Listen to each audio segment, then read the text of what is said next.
कुछ दिन पहले राहुल गांधी अमेरिका में थे और सिख समुदाय पर दिए उनके बयान का असर अभी तक दिख रहा है। राहुल गांधी के बयान से केंद्रीय मंत्री रवनीत सिंह बिट्टू इतने आग बबूला हो गए कि उन्होंने राहुल गांधी को आतंकी नंबर 1 तक कह दिया और इसके बाद देश की सियासत में तूफान सा मच गया। कांग्रेस पार्टी सड़क पर उतर आई। पार्टी के अध्यक्ष मल्लिकार्जुन खड़गे ने बीजेपी के नेताओं की शिकायत करते हुए प्रधानमंत्री मोदी को चिट्ठी तक लिख डाली। लेकिन विवादित बयानों का सिलसिला एक तरफा नहीं है। कांग्रेस पार्टी के बड़े नेता सज्जन सिंह वर्मा ने केंद्रीय मंत्री रवनीत बिट्टू के डीएनए की जांच की मांग को उठा दिया है और इसके बाद राजस्थान के शिक्षा मंत्री मदन दिलावर ने कहा है कि गांधी परिवार आतंकियों का समर्थक है। जब बाटला हाउस एनकाउंटर हुआ था तब सोनिया गांधी फूट फूट कर रोई थी। यानी सियासी जंग पूरी तरह से आउट ऑफ कंट्रोल हो चुकी है। लेकिन प्रश्न है, सवाल है कि क्या इस पूरे विवाद की जड़ राहुल गांधी का सिखों पर दिया गया विवादित बयान है? आज इसी पर होगी देश की सबसे बड़ी बहस, सियासत का जुबानी आतंक।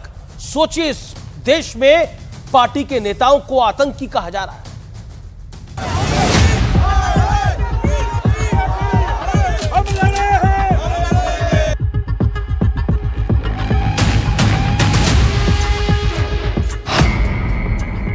तीन दिन में 3 बयान, सियासत में छिड़ा संग्राम। देश के नंबर 1 टेररिस्ट अगर किसी को, मेरी ख्याल से किस पे अनाम होना चाहिए पकड़ने के लिए, या देश का सबसे बड़ा दुश्मन जो जिसको लानना चाहिए एजेंसीज को, वो आज राहुल गांधी है। उन्हें जो राहुल गांधी गलतियां करते हैं, जो राहुल गांधी जो मर्जी उनको एमपी से आज आपने एलओपी भी बना दिया, पर पप्पू पप्पू ही रहा। टेररिस्ट किसको कहा जाता है? जो टेररिस्ट की बात एंडोर्स करे, जो टेररिज्म को प्रमोट करे।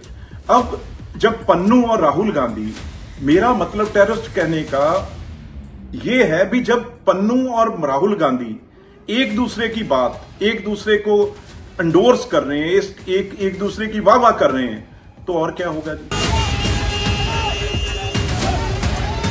मामला इतना गंभीर हो गया कि कांग्रेस सड़क पर उतरी।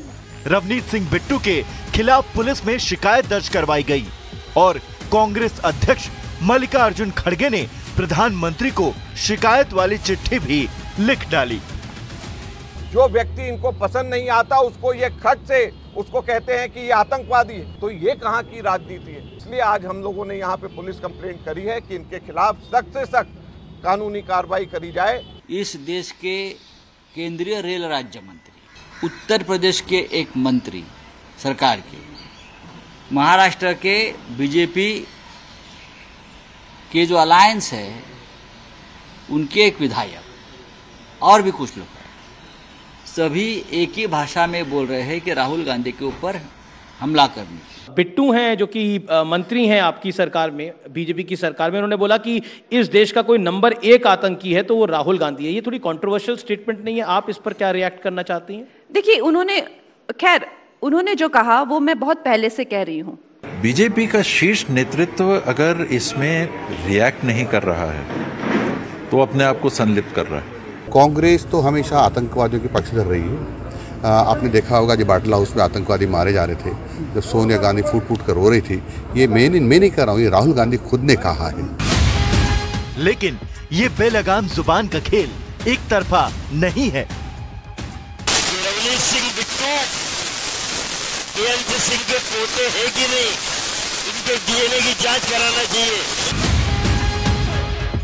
ये वही सज्जन सिंह वर्मा हैं जो यहाँ तक कह चुके हैं कि पीएम मोदी की गलत नीतियों के कारण बांग्लादेश की तरह भारत की जनता पीएम आवास में घुस जाएगी। और सिर्फ सज्जन सिंह वर्मा ही नहीं, कांग्रेस के कई छोटे बड़े नेता प्रधानमंत्री मोदी को लेकर शब्दों की सारी सीमा तोड़ चुके हैं। लेकिन आज सबसे बड़ा सवाल है कि क्या सियासी विरोध शब्दों की लक्ष्मण रेखा को पार कर रहा है?